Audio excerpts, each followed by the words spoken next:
Hello बच्चों, बहुत बहुत नमस्कार। स्वागत है आपका पी ब्लॉक में। बेटा पी ब्लॉक स्टार्ट कर रहे हैं आज से, और सबसे पहले हम बोरॉन फैमिली से स्टार्ट कर रहे हैं। ठीक है, boron family, carbon family, nitrogen family, halogens, ठीक है, oxygen family, halogens, inert gases, ये सारा कवर करेंगे। हम ट्राई करेंगे कि एक लेक्चर में एक फैमिली हो जाए, लेकिन कुछ फैमिली ऐसी भी हैं जो बड़ी, जैसे नाइट्रोजन फैमिली, तो हो सकता है उसमें 2 लेक्चर लग जाएं अपने, है ना। तो हम ये ट्राई करेंगे कि हमारी एनसीईआरटी कवर हो जाए। क्यों? क्योंकि बेटा इनऑर्गेनिक में ब्लॉक केमिस्ट्री से जितने भी सवाल पिछले 10 साल में आए हैं, जेई मेन में, चाहे जेई एडवांस हो, इवन, हाँ ध्यान से सुनो, इवन जेई एडवांस में भी ब्लॉक केमिस्ट्री से क्वेश्चन आए हैं। कुछ 1-2 क्वेश्चन ही बाहर से आए हैं जेई एडवांस में। जेई मेन में सारे ब्लॉक केमिस्ट्री से ही एनसीईआरटी से क्वेश्चन पूछे गए हैं। ठीक है, और जेई एडवांस में भी 99% क्वेश्चन पूछे गए हैं, 1-2 क्वेश्चन अलग से आए हैं बस। तो ये बहुत इंपॉर्टेंट है कि आप एनसीईआरटी अच्छे से करो। किसके लिए? ब्लॉक केमिस्ट्री के लिए। ठीक है, तो ब्लॉक केमिस्ट्री के लिए हम एनसीईआरटी पर पूरा फोकस करेंगे और उसको अच्छे से कवर करेंगे। वेलकम है सभी लोगों का पी ब्लॉक में। बोरॉन फैमिली ग्रुप 13 बोलते हैं इसको। कहानी बेटा यहां से स्टार्ट होती है। मेंबर आपको पता ही है, बैगन, आलू, गाजर इन थैला। ठीक है, ये आप जानते ही हो। अब हम बात कर रहे हैं बेटा कुछ ट्रेंड्स की। एक्सेप्शन इसमें काफी होते हैं, ध्यान रखना, लेकिन कुछ नॉर्मल ट्रेंड है वो भी लिख लो। क्या? अगर मैं टॉप टू बॉटम आता हूं, ठीक है, अगर मैं टॉप टू बॉटम आता हूं तो क्या होता है यहां पर, ये देखो, density top to bottom increases, क्योंकि मास अपॉन वॉल्यूम बढ़ता है। Density top to bottom increases, और boiling point top to bottom decreases. Boiling point top to bottom decreases. क्यों? बॉइलिंग पॉइंट डिपेंड करता है स्ट्रक्चर पर उसके, है ना। जैसे बोरॉन होता है, बोरॉन के स्ट्रक्चर काफी बड़े बड़े होते हैं ना, तो इसलिए इसका बॉइलिंग पॉइंट ज्यादा होता है। जायंट कोवेलेंट हम एक तरीके से बोल सकते हैं, तो इसका ज्यादा होता है, और टॉप टू बॉटम आते हो तो नीचे आने पर डिक्रीज होता जाता है। ठीक है, ये ध्यान रखना आप। कुछ इसमें एक्सेप्शन भी है, जैसे एटॉमिक रेडियस का तो मैंने आपको पीरियोडिक टेबल में भी बताया था। क्या नॉर्मल ट्रेंड क्या होना चाहिए था?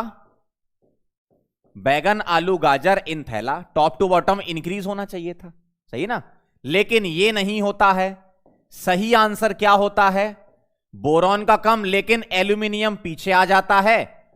सॉरी, गैलियम पीछे आ जाता है, एल्यूमिनियम आगे निकल जाता है। यही होता है ना, ये पीछे आ जाता है गैलियम, और इंडियम देन थैलियम। ये एकदम करेक्ट आंसर है। क्या रीजन होता है? वहां पे भी लिखाया था, यहां भी लिख देता हूं। क्या?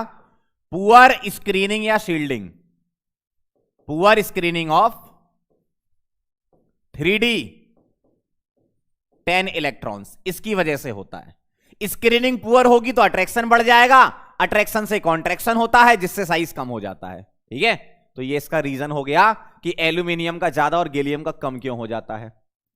इलेक्ट्रोनेगेटिविटी की अगर हम बात करें तो पॉलिंग स्केल पर वैसे नॉर्मल ट्रेंड क्या है? नॉर्मल ट्रेंड ये होना चाहिए था, बैगन, आलू, गाजर इन थैला, ऐसा होना चाहिए था नॉर्मल ट्रेंड। क्यों? टॉप टू बॉटम डिक्रीजेस, लेकिन ऐसा नहीं होता है। क्या सही आंसर है? एल्यूमिनियम का सबसे टॉप टू बॉटम इंक्रीज होती है। ठीक है, एल्यूमिनियम, गैलियम, इंडियम, थैलियम, और बोरॉन की बेटा सबसे ज्यादा हो जाती है। बोरॉन की सबसे ज्यादा हो जाती है, ऐसा होता है। ठीक है, ऐसा बोला जाता है कि पॉलिंग स्केल पे इसकी 2, इसकी 1.9, 1.8, 1.7 ऐसा होता है ना। तो ये आपको ट्रेंड ध्यान रखने हैं बेटा, है ना। एक्सेप्शनल ट्रेंड भी आपको याद रखने हैं। क्यों? जहां पर ट्रेंड ब्रेक होता है वहीं पर ही तो सवाल पूछा जाता है, एग्जामिनर जानता है ये बात, है ना।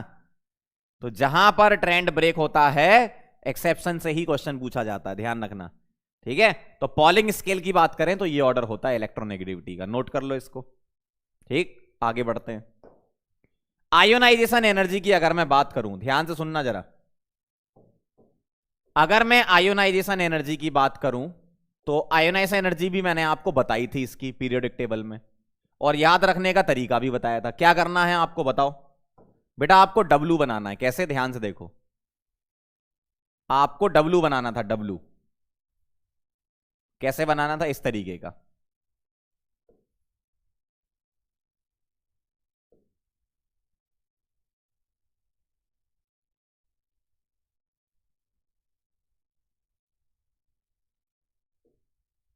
देखना ध्यान से, है ना, ऐसा W बनाना है। अब ये जो पॉइंट है ये क्या है? बोरॉन है। ये जो शार्प पॉइंट है वो लिखने, ये एल्यूमिनियम है, ये गैलियम है, ये इंडियम है, और ये थैलियम है। ठीक है, ऐसे ही बनाया था हमने।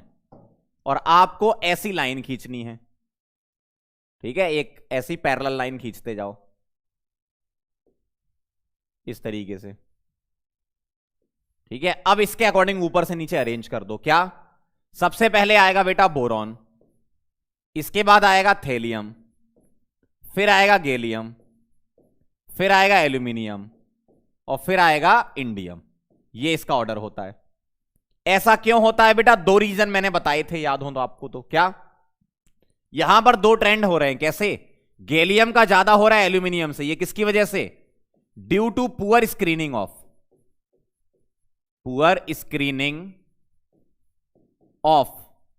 3d10 इलेक्ट्रॉन्स, जिसका कोई नाम नहीं होता। और एक ट्रेंड ऐसा आ रहा है कि थेलियम का ज्यादा हो रहा है इंडियम से। यह हो रहा है किस वजह से? Poor screening of 4f 14 electrons. और इसका नाम होता है क्या? LC, lanthanoid contraction. Lanthanide contraction, ठीक है। ये किस वजह से होता है? लेंथेनाइड कॉन्ट्रैक्शन, LC बोलते हैं इसको। इस वजह से ऐसा हो रहा है, ठीक है। इसको थोड़ा खिसका लेते हैं यहां पे। तो लेंथेनाइड कॉन्ट्रैक्शन की वजह से ऐसा होता है। इसका नाम नहीं है इस स्क्रीनिंग का, 3d10 की स्क्रीनिंग का नाम नहीं है।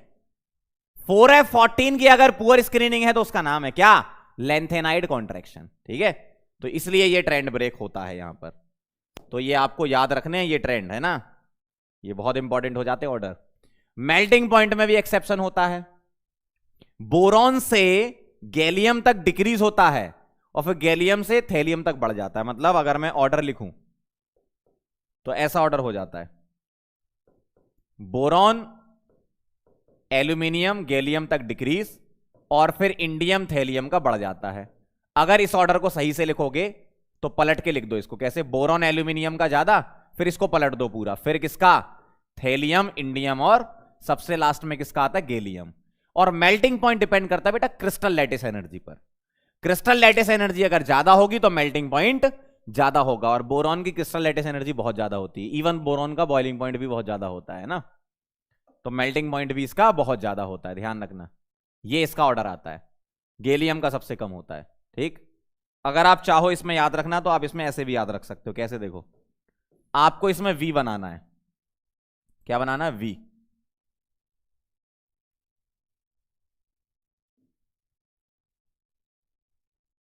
इस तरीके से, ठीक है। अब आप क्या करो, इस इधर एक पॉइंट मान लो, इसको बोरॉन लिख दो, ठीक है। इधर एक पॉइंट ले लो, इसको एल्यूमिनियम लिख दो, ठीक। इधर लिख दो गैलियम, ठीक। इधर लिख दो इंडियम और इधर लिख दो थेलियम, इस तरीके से। और पैरेलल लाइन खींच दो, जैसे अपन यहां W बनाते थे आयनियस एनर्जी में, यहां V बना लो। बोरॉन आएगा, फिर एल्यूमिनियम आएगा, देखो, फिर थेलियम आएगा, फिर इंडियम आएगा और फिर गैलियम आएगा। इस तरीके से लिख सकते हो। ऐसा V बनाना है। 2-4 बार प्रैक्टिस कर लेना, आइडिया लग जाएगा। इसमें W बनाना है, इसमें V बनाना है, ठीक है। समझ गए बात को? ओके, चलो नोट कर लो इसको, आगे बढ़े।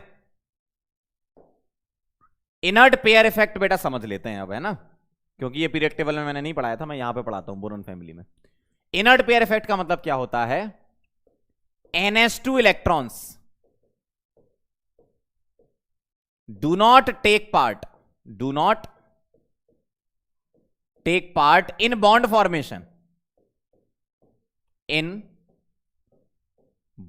फॉर्मेशन।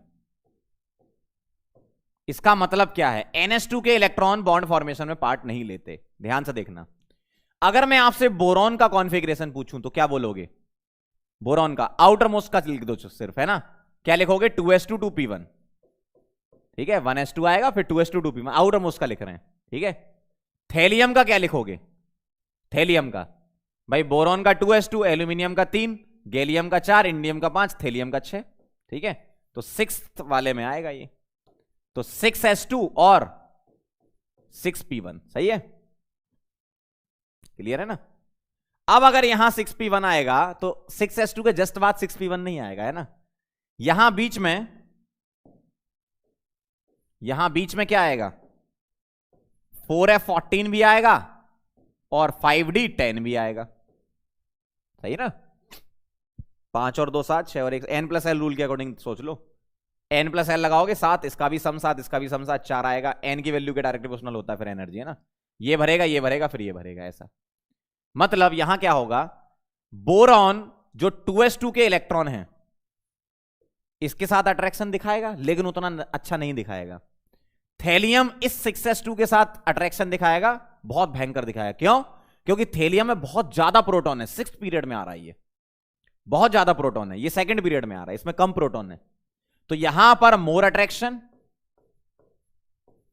अट्रैक्शन होगा, और यहां पर लेस अट्रैक्शन होगा कंपेरिजन टू थेलियम। और अट्रैक्शन अगर यहां पर मोर होगा तो थेलियम का जो न्यूक्लियस है वो 6s2 के इलेक्ट्रॉन में बहुत अट्रैक्शन दिखाएगा, एक तरीके से पकड़ के रखेगा। थेलियम का जो न्यूक्लियस है वो 6s2 के इलेक्ट्रॉन को पकड़ के रखेगा, मतलब वो आसानी से नहीं निकल पाएंगे। तो आसानी से कौन निकल पाएगा? आसानी से सिर्फ ये निकल पाएगा। यहां पर ये निकल जाएगा, अट्रैक्शन लेस है तो ये भी निकल जाएंगे, तो इनर्ट गैस कॉन्फ़िगरेशन अचीव कर लेगा। इसका मतलब बोरॉन में 3 इलेक्ट्रॉन निकलना आसान है, मतलब B3+ बनना आसान है, और थेलियम में 1 इलेक्ट्रॉन निकलना आसान है, मतलब सिर्फ +1 बनना आसान है। क्यों? क्योंकि 6s2 के इलेक्ट्रॉन तो पकड़ के रखे ना उसने। तो ये जो पेयर है ना, नाम से क्लियर है ना, इनर्ट पेयर। पेयर कौन सा? पेयर कौन सा? ये वाला, इस पेयर के बारे में बात चल रही है, 6s2 वाला। तो ये जो पेयर है ये पेयर इनर्ट है। तो ये जो 6s2 वाला है ये है इनर्ट। इनर्ट मतलब बॉन्ड फॉर्मेशन में पार्ट नहीं ले रहा है, इनर्ट पेयर है ये, इसलिए इस इफेक्ट का नाम है क्या? Inert pair effect. तो इससे क्या सीखा हमने? हमने ये सीखा कि टॉप टू बॉटम आने पर +3 की ऑक्सीडेशन नंबर डिक्रीज होगी और +1 की ऑक्सीडेशन नंबर की स्टेबिलिटी इंक्रीज होगी, है ना। तो 2 पॉइंट में यहां लिख रहा हूं। Number 1, due to inert pair effect, due to short form में IPE, inert pair effect, due to inert pair effect, पहला point. Oxidation stability of oxidation number, ऐसे लिखो, stability of +3 oxidation number decreases while decreases, ठीक है, while stability of +1 oxidation number increases due to inert pair effect. क्यों? Thallium के पास बहुत सारे प्रोटॉन थे, भयंकर प्रोटॉन थे, उसने 6s2 को पकड़ लिया, जाने नहीं दे रहा है, जबकि 6p तो निकल सकता है आसानी से। यहां क्या है? 2p1 निकल जाएगा। अब आप बोलोगे सब बोरॉन भी तो पकड़ लेगा इसको, अट्रैक्शन बहुत पुअर है। क्यों? यहां प्रोटॉन बहुत भयंकर है। तो ये 2s निकलने के बाद कहां पर पहुंच जाएगा? इनर्ट गैस कॉन्फ़िगरेशन पर, 1s2 पर, हीलियम वाले पर। तो इसलिए वो स्टेबल हो जाएगा 3 इलेक्ट्रॉन निकलने के बाद। तो अगर पीरियोडिक टेबल में ऊपर की तरफ देखें तो हायर ऑक्सीडेशन नंबर स्टेबल होती है, नीचे की तरफ लोअर ऑक्सीडेशन नंबर स्टेबल होती है। ठीक है, चलो भाई नोट कर लो इसको। सॉरी,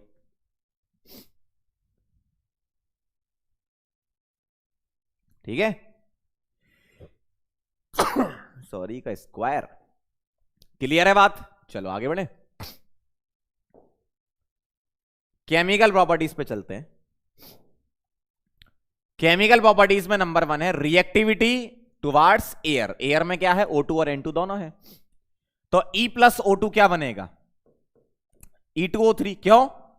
जो ऑक्साइड बनते हैं वो +3 वाले बनते हैं, +3 वाले बनते हैं, लेकिन कुछ +1 के भी बनते हैं। अभी पीछे सीखा तो हमने इनर्ट पेयर इफेक्ट में, +3 के तो बनते हैं। आसान नहीं है इलेक्ट्रॉन निकालना लास्ट वाले में, थेलियम में, लेकिन फॉर्मेशन हो सकती है। लेस स्टेबल होगा लेकिन फॉर्मेशन तो हो सकती है ना। तो E2O3 +3 वाला बनता है, और E+N2 क्या बनेगा? En, ये भी +3 वाला बनेगा, है ना। लेकिन कुछ ऑक्साइड ऐसे होते हैं जो +1 वाले भी बनते हैं, जैसे गैलियम का भी बनता है, इंडियम का भी बनता है, थेलियम का भी बनता है। ऑल्दो थेलियम का स्टेबल होता है लेकिन बनते सारे ही हैं, मतलब नीचे के तीनों में बनते हैं। जैसे अगर मैं आपको बताऊं बोरॉन, एल्यूमिनियम, गैलियम, इंडियम और थेलियम, ठीक है, तो गैलियम, इंडियम और थेलियम में नीचे के 3 में ऑक्सीडेशन नंबर 2 डिफरेंट हो सकती हैं। देखो, ये +3 भी हो सकते हैं और +1 भी हो सकते हैं। है ना, ये दोनों ही पॉसिबल है इसमें। अब कौन सा वाला कब स्टेबल होगा उसके बारे में आपको इनर्ट पेयर इफेक्ट लगाना पड़ेगा। कैसे? थेलियम, ध्यान से देखना, थेलियम में +1 स्टेबल होता है, इंडियम और गैलियम में +3 स्टेबल होता है। टॉप टू बॉटम तो मैंने आपको बता रखा है, टॉप टू बॉटम स्टेबिलिटी +1 की बढ़ती है और +3 की डिक्रीज होती है। तो +3 की स्टेबिलिटी अगर आप लिखोगे +3 की, ठीक है, तो टॉप टू बॉटम इसकी स्टेबिलिटी डिक्रीजेस,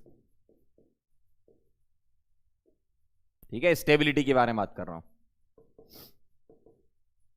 और +1 की इंक्रीजेस, सही है ना। तो +3 की डिक्रीज होती, +1 की इंक्रीज होती है। और अगर इनमें कंपेयर कराओ तो +3 वाला गैलियम इंडियम में +3 स्टेबल मानते हैं, हायर वाला, और थेलियम में +1 मानते हैं, ठीक है, ध्यान रखना। कुछ इंपॉर्टेंट पॉइंट लिखे हुए हैं, एक बार रीड कर लेते हैं। Boron does not react in crystalline, crystalline form में रिएक्ट नहीं करता। बोरॉन के अमोर्फस भी होता है, क्रिस्टलाइन भी होते हैं, दो टाइप अगर हम बोलें तो। बोरॉन का क्रिस्टलाइन रिएक्ट नहीं करता अकॉर्डिंग टू एनसीईआरटी, है ना। अमोर्फस बोरॉन और aluminium can form oxides and nitrides. Amorphous boron nitride बना लेता है, इनऑर्गेनिक ग्रेफाइट आगे मैं बताऊंगा आपको, है ना। और एल्यूमिनियम AlN बना लेता है, ठीक। अगला point, aluminium forms very thin layer of oxide, और लेयर क्या होती है, Al2O3 की लेयर बना लेता है, जिसकी वजह से ये पैसिव होते हैं, मतलब नाइट्रिक एसिड के साथ रिएक्शन यूजुअली नहीं देते हैं ये, है ना, ऐसा होता है। समझ गए कहानी? आगे बढ़े, नोट कर लो इसको। अब मैं ऑक्साइड्स के बारे में बताता हूं, कुछ एसिडिक बेसिक नेचर की बातें चलेंगी यहां पर। कैसे? बोरॉन का क्या ऑक्साइड है, B2O3, Al2O3, Ga2O3, In2O3 और Tl2O3, ठीक है। गैलियम का क्या क्या होगा, और इसके अलावा गैलियम इंडियम थैलियम का +1 भी एग्जिस्ट करता है ना, तो Ga2O, सही है, In2O और Tl2O। अगर आपसे कोई पूछे बोरॉन, एल्यूमिनियम, गैलियम, इंडियम और थेलियम में एसिडिक नेचर के बारे में, एसिडिक नेचर, बेसिक नेचर या एम्फोटेरिक, तो कैसे बताओगे? बोरॉन और एल्यूमिनियम, सॉरी एल्यूमिनियम, बोरॉन होता है एसिडिक, मतलब बोरॉन का ऑक्साइड क्या होगा, एसिडिक। इन दोनों का एम्फोटेरिक, दिख रहा ना एम्फोटेरिक, और इन दोनों के ऑक्साइड क्या होते हैं, बेसिक, ठीक है। तो ये मैं क्या लिख रहा हूं, ऑक्साइड्स ऑफ, ऐसे लिख देता हूं। तो बोरॉन का जो ऑक्साइड होता है बेटा वो क्या होता है, एसिडिक। एल्यूमिनियम और गैलियम का क्या होता है, एम्फोटेरिक। और इंडियम और थेलियम का क्या होता है, बेसिक, ऐसा होता है, ठीक है। तो ये मैंने लिख दिए यहां पर इसके बारे में। जैसे ये एसिडिक है, ये और ये एम्फोटेरिक है, एम्फोटेरिक में ये दोनों ही आएंगे, है ना। इंडियम और थेलियम ये बेसिक है, ऐसा होता है, ठीक है। तो ये ऑक्साइड्स की बात हो गई। Reaction with acids and alkalis, देखना किसके साथ रिएक्शन देख रहे हैं, एसिड्स एंड अल्कलीज के साथ। तो पहला पॉइंट पढ़ लो जरा, boron does not react, boron react नहीं करता, है ना, एसिड और अल्कली के साथ। एल्यूमिनियम डाइल्यूट HCl के साथ रिएक्शन करके देता है AlCl3, सिंपल रिएक्शन है, मेटल प्लस एसिड वाली, आप मेटलिक नेचर मान लो इसका ना। तो AlCl3 प्लस क्या निकलेगा, H2, ठीक। और मतलब मेटलॉइड्स में रख सकते हो क्योंकि एम्फोटेरिक बना रहा है ना ये, वैसे तो इसको मेटल ही बोलते हैं ना, आप कंफ्यूज मत हो, मेटल बोलो, ठीक है। एल्यूमिनियम NaOH के साथ ये देता है NaAlO2 प्लस H2 निकलेगा, और NaAlO2 एक्सेस NaOH के साथ सॉल्युबल कॉम्प्लेक्स बनाता है ये, जिसको बोलते हैं NaAlOH4, ठीक। इसका अगर आपको नाम लिखना है तो क्या लिखोगे, sodium space tetra hydroxido, IUPAC name लिख रहा हूं, है ना। एल्यूमिनेट एल्यूमिनेट, और ऑक्सीडेशन नंबर कितनी आएगी इसकी, 3rd। इस तरीके से लिख सकते हो आप, है ना। तो एल्यूमिनियम डाइल्यूट HCl के साथ AlCl3+H2, एल्यूमिनियम NaOH के साथ NaLO2 और एक्सेस NaOH में डिसॉल्व हो जाता है। ठीक है, ध्यान रखना, ये इसका नाम लिखा है। बोरॉन रिएक्ट नहीं करता एसिड और अल्कली के साथ। रिएक्शन विद हैलोजेंस देखो, E+H2 की बात करें तो ये बनाता है EX3, +3 वाला भी बनाता है और बेटा +1 वाला भी बनाता है, accept thallium iodide. TlI3 exist नहीं करता, थेलियम आयोडाइड एक्सेप्शन में लिखा है। क्यों? क्योंकि थेलियम जो +3 है ना, थेलियम का तो आपने बोला था +1 स्टेबल है, तो ये बहुत ही हाईली अनस्टेबल होता है ना। तो TlI3 +3 वाला नहीं बनाना है आपको, अगर बनाना है तो TlI बनाओ, +1 वाला बनाओ, है ना। तो +3 +1 दोनों ही बनते हैं।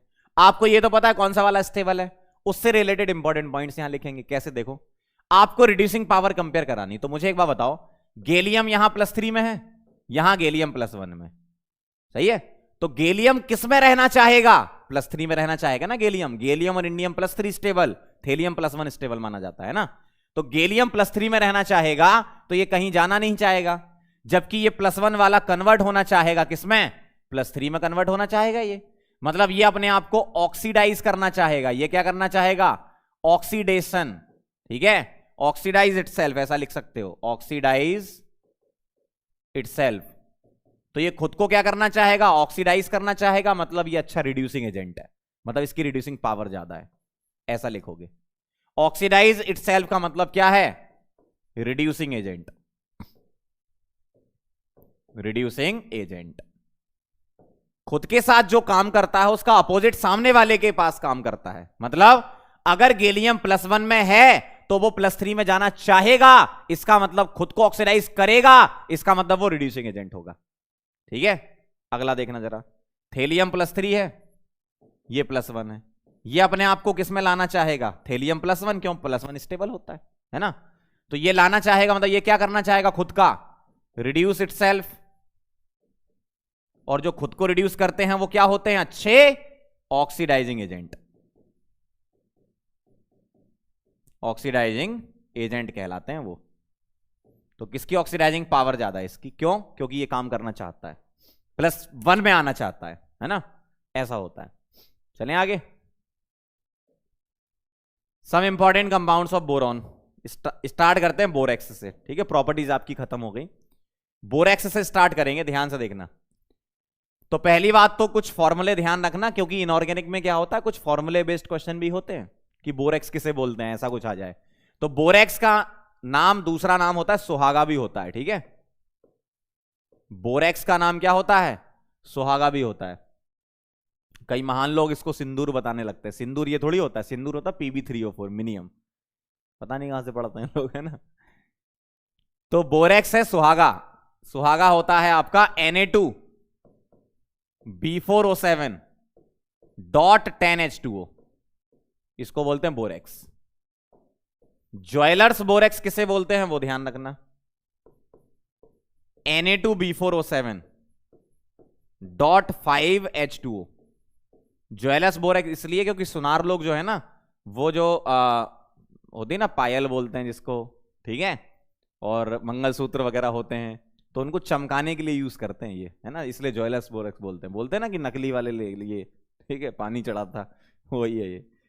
बोरेक्स ग्लास क्या होता है? सब पानी वानी हटा दो, मतलब वाटर क्रिस्टलाइजेशन हटा दो, Na2B4O7 ऐसा। तो ये डायरेक्ट कुछ फॉर्मूले बेस्ड क्वेश्चन भी होते हैं इनऑर्गेनिक में, ध्यान रखना, इनको बताते जाऊंगा मैं समय समय पे। अब बेटा इसका स्ट्रक्चर बना लेते हैं, किसका? बोरेक्स का।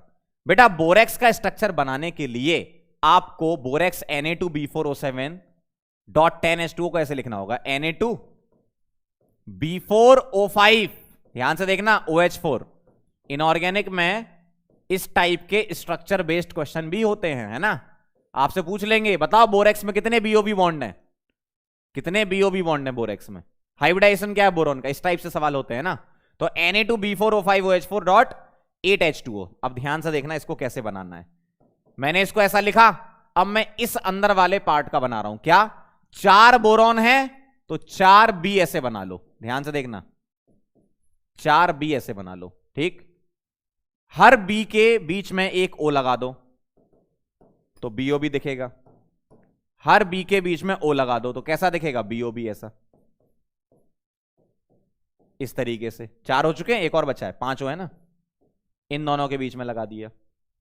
4 OH लगे हैं, हर एक बोरॉन को 4 OH दे दो इस तरीके से। बोरॉन 3 बॉन्ड बनाता है तो न्यूट्रल रहता है, लेकिन 4 बॉन्ड बनाता है तो नेगेटिवली चार्ज हो जाएगा। तो यहां पर क्या आ जाएगा, नेगेटिव चार्ज, ऐसा, यहां पर नेगेटिव, ये न्यूट्रल है।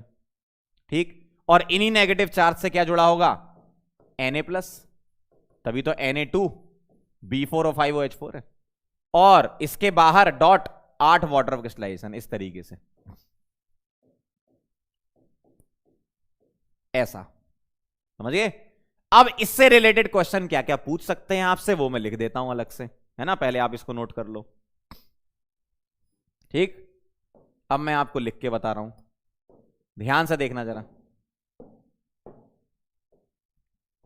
पहला पॉइंट, टोटल बीओबी बॉन्ड्स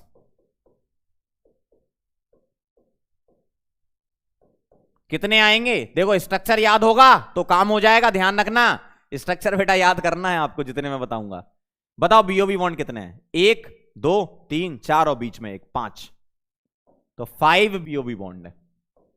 अगला second, total B single bond O, B single bond O चाहिए, total B single bond O, ध्यान से देखना, बी सिंगल बॉन्ड ओ कैसे, ये वाला बी सिंगल बॉन्ड ओ, 1 2 3 4 5 6 7 8 9 10 11 12 13 और 14, ठीक है, ये वाले कितने हो गए, 14।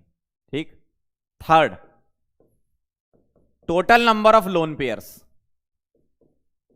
Total number of lone pairs, बताओ जरा लोन पेयर्स कितने हैं, बोलो।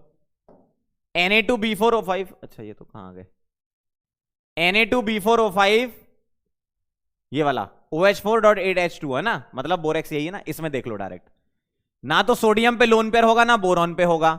ऑक्सीजन पे कितने होंगे, 2 होंगे, ठीक है, हर एक ऑक्सीजन पे 2 लोन पेयर होंगे, तो 7 का डबल 14 और 10 ये लगे हैं वाटर, वाटर में भी तो ऑक्सीजन है, तो यहां कितने होंगे, 2 लोन पेयर तो 20, और 20 और 7 का डबल 14 34, ठीक है, टोटल लोन पेयर्स 34। टोटल देखने ना तो Na2B4O7.10H2O में देखेंगे 34 लोन पेयर्स हैं।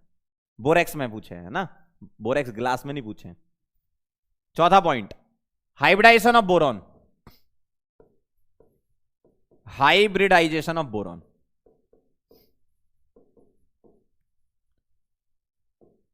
तो बोरॉन का हाइब्रिडाइजेशन चाहिए बेटा, किसका, बोरॉन का, याद है हाइब्रिडाइजेशन, हाँ वेरी गुड। देखो 3 सिग्मा इस पे जुड़े हैं, इस पे 3 सिग्मा जुड़े हैं, और इसके पास 4 सिग्मा है, और 3 सिग्मा पर क्या होता है, sp2,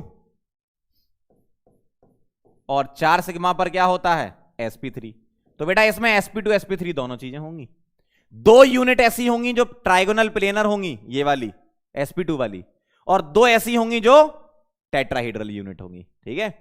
तो ये कौन सी यूनिट देगा, 2 trigonal planar units, sp2 hybridisation क्या देगा, 2 trigonal planar units, planar units, और ये क्या देगा, 2 टेट्राहीड्रल यूनिट्स, टेट्राहीड्रल यूनिट्स, ऐसा होता है। तो ऐसे क्वेश्चन बनते हैं स्ट्रक्चर बेस्ड, ठीक है, नोट कर लो। चलें आगे, वेरी गुड। अब हम देख रहे हैं बेटा मेथड ऑफ प्रिपरेशन, किससे, फ्रॉम कोलेमनाइट। कोलेमनाइट क्या है, एक तरीके से और बोल दो आप बोरॉन की, Ca2B6O11, इसको बोलते हैं कोलेमनाइट, ठीक है। जब Ca2B6O11 की Na2CO3 के साथ रिएक्शन होती है तो ये बनाता है क्या, देखो इसकी रिएक्शन से क्या बनता है, बोरेक्स, क्योंकि बोरेक्स की तो मेथड ऑफ प्रिपरेशन पढ़ी रहे। तो Na2B4O7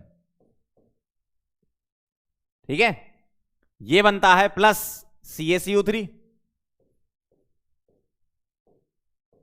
प्लस NaBO2, ये बनता है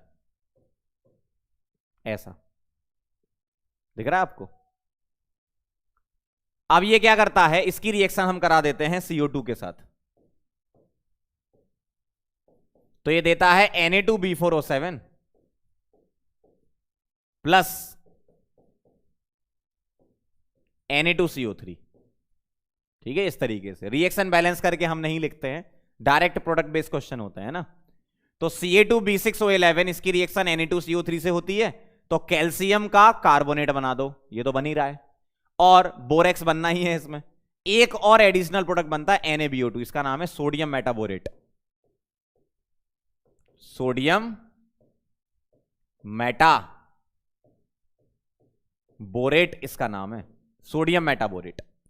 अब सोडियम मेटाबोरेट की एक अच्छी बात है क्या, जब इसमें CO2 डाल देते हैं, CO2 से पास कराते हैं, तो NaBO2 Na2B4O7 में कन्वर्ट होता है और NaCO2 के साथ Na2CO3 दे देता है।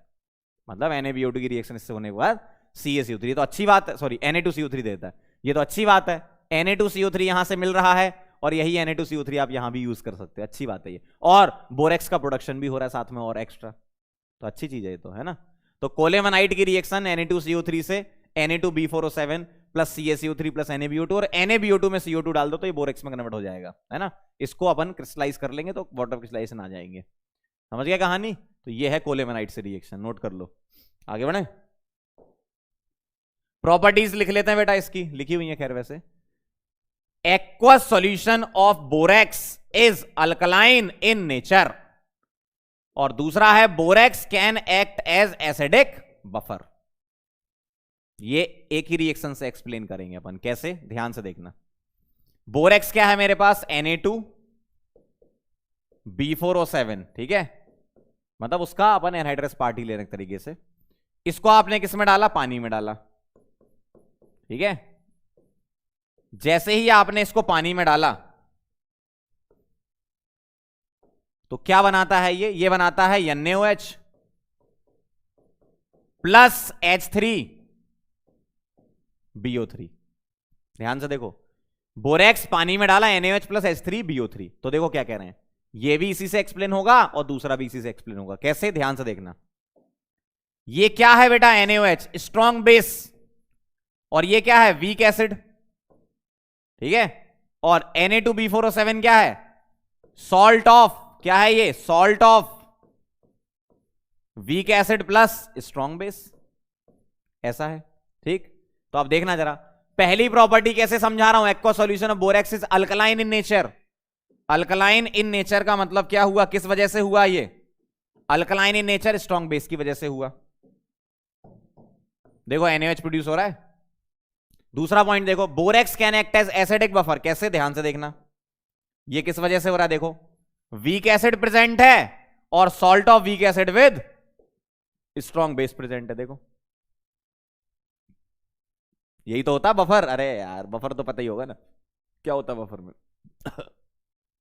क्या होता है, अरे बेटा वीक एसिड होता है plus salt of weak acid with strong base होता है, तो वही तो है, weak acid plus salt of weak acid with strong base, ठीक है। तो ये एक्सप्लेन हो रहा है, कौन सा वाला, सेकंड पॉइंट। और फर्स्ट पॉइंट कैसे एक्सप्लेन करोगे, NaOH स्ट्रॉन्ग बेस प्रोड्यूस हो रहा है तो pH ग्रेटर देन 7 रहेगी। और आपको ये तो पता ही है, वीक एसिड स्ट्रॉन्ग बेस के हाइड्रोलिसिस से pH ग्रेटर देन 7 ही आती ना, नहीं याद आ रहा, 7 + 1/2 pK प्लस लॉक्सी, अरे अब तो याद कर लो, ठीक है, ऐसा होता है। समझ गया कहानी, चलो नोट कर लो इसको,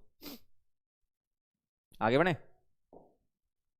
हीटिंग इफेक्ट देखना बेटा इसका, Na2B4O7.10H2O को हीट कराते तो सबसे पहले वाटर ऑफ क्रिस्टलाइजेशन रिमूव होते हैं,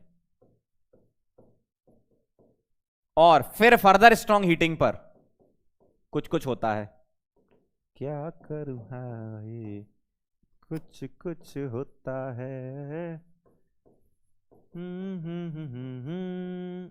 देखो Na2B4O7 क्या देता है, NaBO2 प्लस B2O3, इसका नाम बताइए, सोडियम।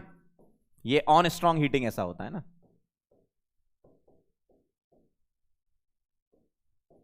मतलब यहां जो टेम्परेचर यूज किया उससे ज्यादा ही करना पड़ेगा।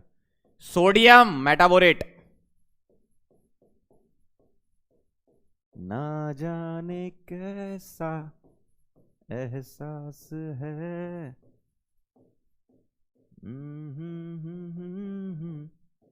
या प्यास है, या नशा इस प्यार का।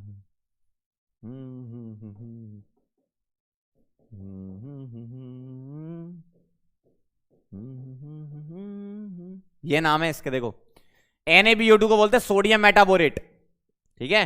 B2O3 के दो नाम है, बोरॉन सेस्क्वी ऑक्साइड। सेस्क्वी का मतलब क्या है? मोनो सुना है? मोनो, मोनो मतलब 1। डाई सुना है? डाई, डाई मतलब 2। ट्राई सुना है? ट्राई, ट्राई मतलब 3। इसी तरीके से 1.5 को केमिस्ट्री में सेस्क्यू बोलते हैं, ठीक है। देखो इसको मैं क्या लिख सकता हूं, ध्यान से देखना, इसको मैं ऐसा भी तो लिख सकता हूं BO 1.5।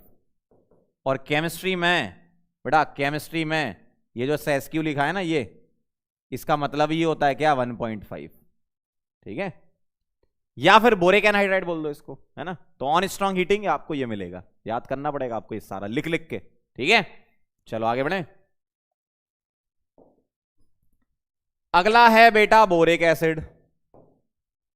Boric acid, boric powder याद है? बोरिक एसिड क्या होता है? H3BO3 होता है, ठीक है। स्ट्रक्चर देखना इसका कैसा होता है बोरिक एसिड का। इसका होता है एक तरीके से पॉलीमरिक स्ट्रक्चर, हाइड्रोजन बॉन्डिंग होती है इसमें। देखना जरा, मैं बना रहा हूं बोरॉन, ठीक है, और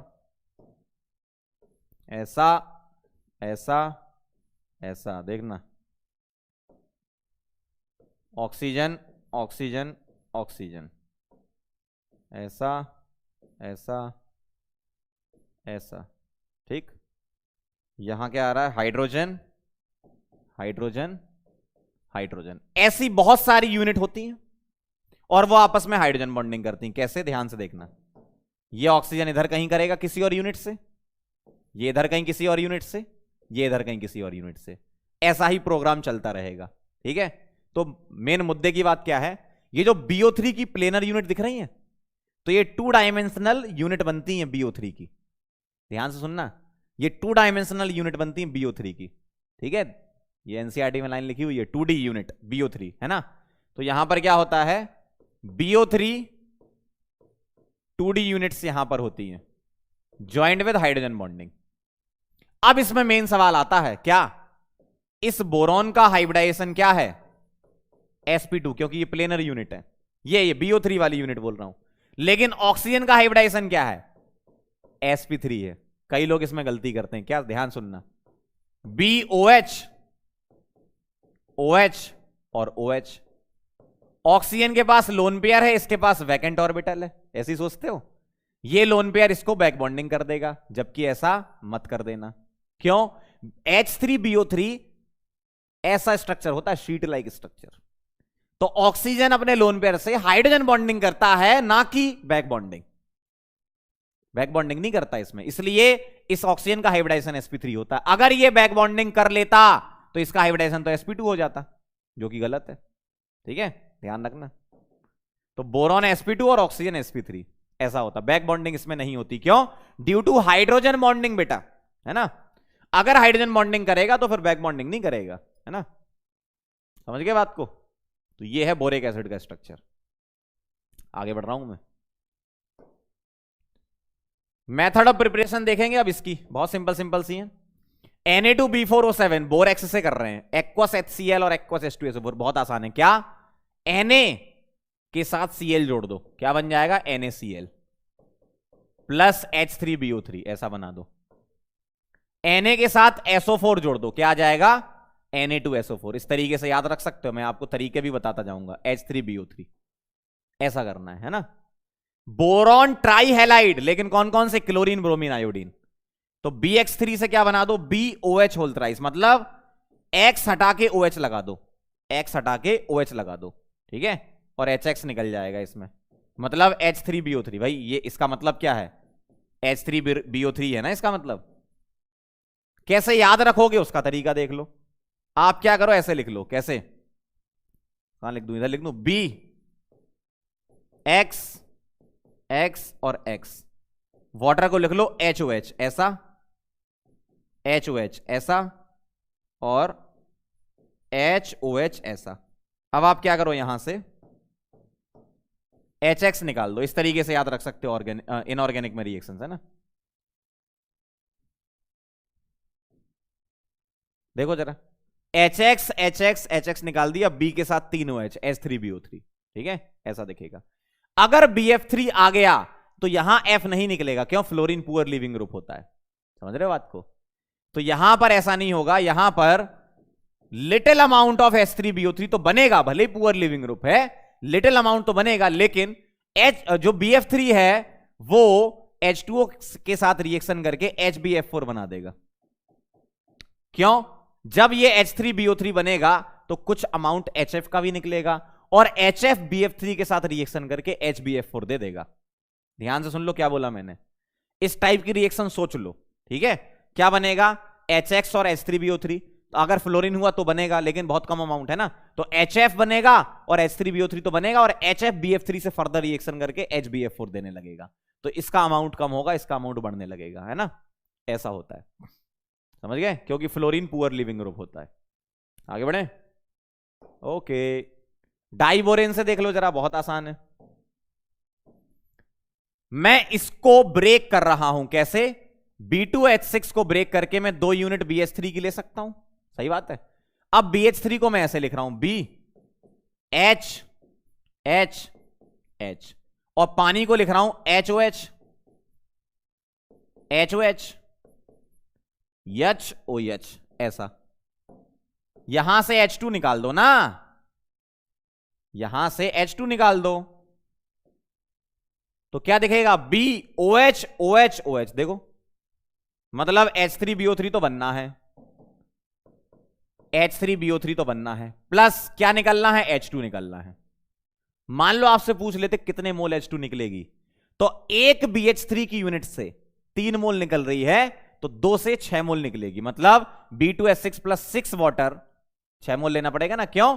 एक BH3 यूनिट के लिए 3 वाटर लग रहे हैं, तो 2 BH3 यूनिट के लिए 6 लगेंगे, तो H3BO3 2 बार बनेगा और ये 6 मोल बनेंगे। ये सवाल आ चुका है जेईई एडवांस में सोचो। और क्या बोल रहा था मैं? ब्लॉक केमिस्ट्री एनसीईआरटी से, एनसीईआरटी की रिएक्शन है, मोल पूछे थे H2 के कितने बनेंगे, 6 मोल, ठीक है, समझ गए बात को, ऐसा होता है, क्लियर है ना। तो B2H6 प्लस 6 वाटर क्या देता है? H3BO3 देता है। इस तरीके से रिएक्शन याद कर सकते हो आप। चलें आगे, नोट करो फिर, और क्या, आगे बढ़ते हैं। प्रॉपर्टीज देखो, बहुत इंपॉर्टेंट प्रॉपर्टी है ये। क्या? इट इज, क्या it is weak, monobasic, non protic, लोवेस acid. एक ही लाइन में कितनी बड़ी बड़ी बातें कर दी गुरुजी, एक ही लाइन में, देखो। अब मैं आपको बता रहा हूं, पहले मैं रिएक्शन लिखूंगा, फिर मैं पूरी कहानी समझाऊंगा क्या चल रही है। देखो, H3BO3 को जब पानी में डालते हैं तो इक्विलिब्रियम स्टेबलाइज होता है ऐसा, BOH4 negative plus H positive, या H3O पॉजिटिव भी लिख सकते हो, हाइड्रोनियम आयन भी लिख सकते हो, है ना।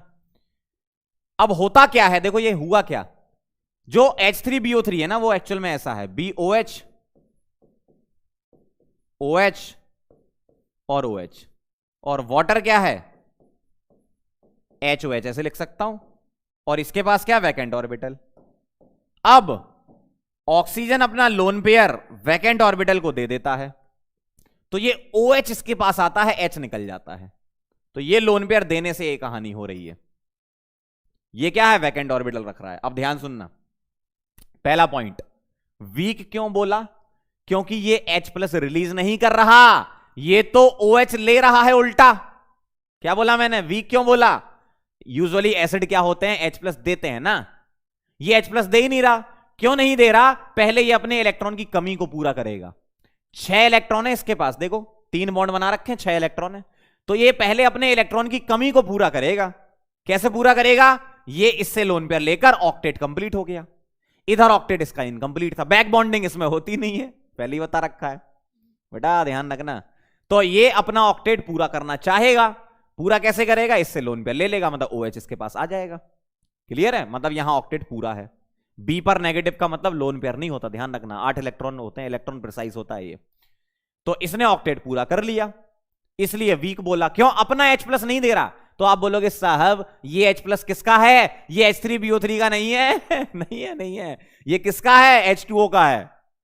बेटा ये पानी का H प्लस निकला है, ठीक है। चलो भाई ये कहानी क्लियर। मोनोबेसिक क्यों? क्योंकि एक ही H प्लस निकल रहा है, ये भी बात क्लियर। नॉन प्रोटिक क्यों? प्रोटिक क्या होते हैं? जो अपना H प्लस निकालते हैं, अपना H प्लस निकालते हैं। ये अपना H प्लस नहीं निकाल रहा तो नॉन प्रोटिक है। लोवेस एसिड क्यों? लोन पेयर एक्सेप्टर लोवेस एसिड होते हैं। चारों बातें समझ में आई। वीक इसलिए क्योंकि ये ऑक्टेट पूरा करने के लिए OH ले रहा है, H नहीं दे रहा। मोनोबेसिक क्यों? क्योंकि एक ही H निकल रहा है। नॉन प्रोटिक क्यों? क्योंकि ये अपना H नहीं निकाल रहा है, तो पानी का H प्लस है। लोवेस एसिड क्यों? क्योंकि ये लोन पेयर ले रहा है। ये कहानी है, ठीक है। अब इसमें एक एक्स्ट्रा पॉइंट है। क्या? अगर आपको इस पर्टिकुलर रिएक्शन की एसिडिक स्ट्रेंथ बढ़ानी है तो क्या करना होगा, ठीक है। तो ध्यान से देखना, मैं इस चीज को शिफ्ट कर देता हूं, समझ लिया ना ये तो आपने। मैं इसको यहां शिफ्ट कर देता हूं,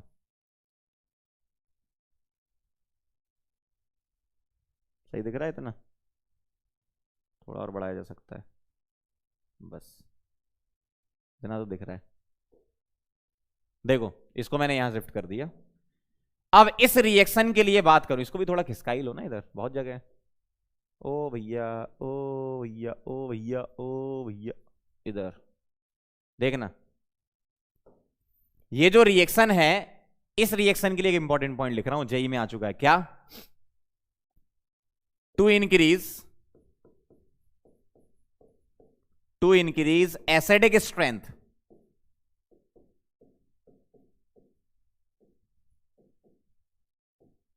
ऑफ अबव रिएक्शन, या H3BO3 लिख लो, acidic strength of H3BO3, acidic strength of H3BO3, या टू इंक्रीज एसिडिक स्ट्रेंथ ऐसा बोल दो, ठीक है। Acidic strength, ethylene glycol, ethylene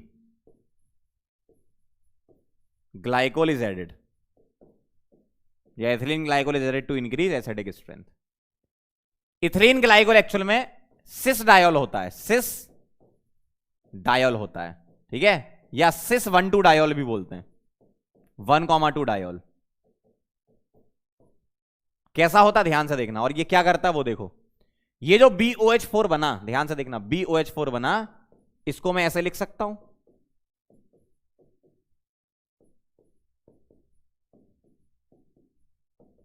ठीक। इथिलीन ग्लाइकोल के बेटा 2 मोल, एक ऐसा और एक ऐसा, लिख लिया मैंने। यहां से OH और यहां से H निकाल दो, ऐसा। तो क्या होगा इससे? इससे बेटा बनेंगी, ध्यान से देखना, रिंग देखना, B नेगेटिव, ओ ओ ओ ओ, ऐसा। ये बन गई रिंग, और रिंग बनना स्टेबिलिटी देना होता है। इसका मतलब अकॉर्डिंग टू ली चैटेलियर प्रिंसिपल, अगर मैंने इसमें इथिलीन ग्लाइकोल मिला दिया तो जो प्रोडक्ट बना वो फर्दर रिएक्ट कर लेगा। सही बात है ना? जो प्रोडक्ट बना वो फर्दर रिएक्ट कर लेगा इथिलीन ग्लाइकोल से, तो उसकी कॉन्सेंट्रेशन कम होने लगेगी, रिएक्शन फॉरवर्ड डायरेक्शन में जाने लगेगी। सही ना? तो इसकी कॉन्सेंट्रेशन कम होने लगेगी इसकी वजह से, और फॉरवर्ड डायरेक्शन में जाएगी। अब मुझे बताओ, अगर रिएक्शन फॉरवर्ड आई तो H प्लस तो बढ़ा ना।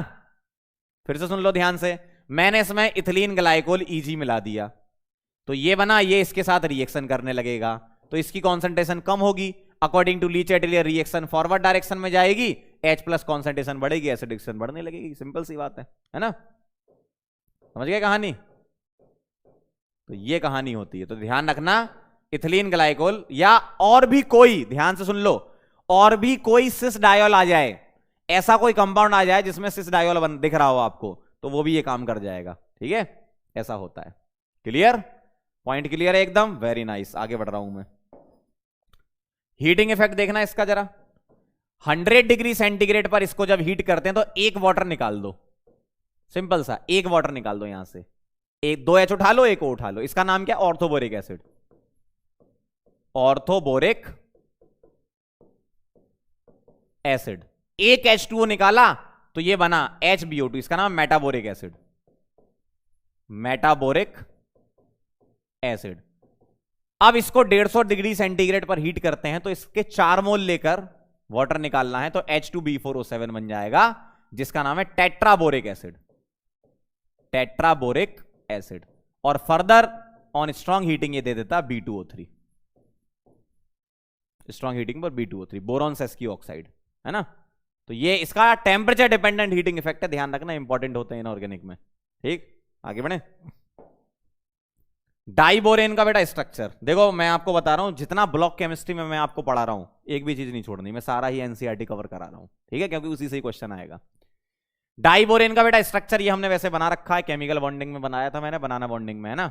एक बार फिर से बना लेते हैं, कैसा होता है, बी, ठीक है, HH B HH, ठीक है, इधर H और इधर H।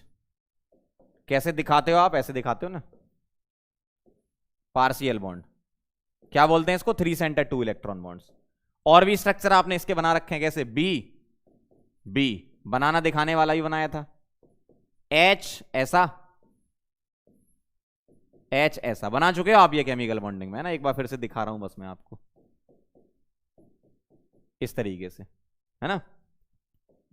इससे रिलेटेड कुछ पॉइंट्स लिख लो, मतलब डायरेक्ट क्वेश्चन बेस्ड उसी के ही होते हैं ना। इंपॉर्टेंट पॉइंट्स में लिख रहा हूं, क्या, पहला, टोटल 3 सेंटर 2 इलेक्ट्रॉन बॉन्ड्स, जिसको क्या बोलते हैं अपन, बनाना बॉन्ड्स बोलते हैं, बनाना बॉन्ड्स। कितने हैं, 2, ठीक है, देखो, एक ये वाला, एक ये वाला, ठीक है, इलेक्ट्रॉन डेफिशिएंट बॉन्ड है। दूसरा, total 2 centre 2 electron bonds, 2C2E bonds. Normal covalent bond को 2C2E बोलते हैं, 4।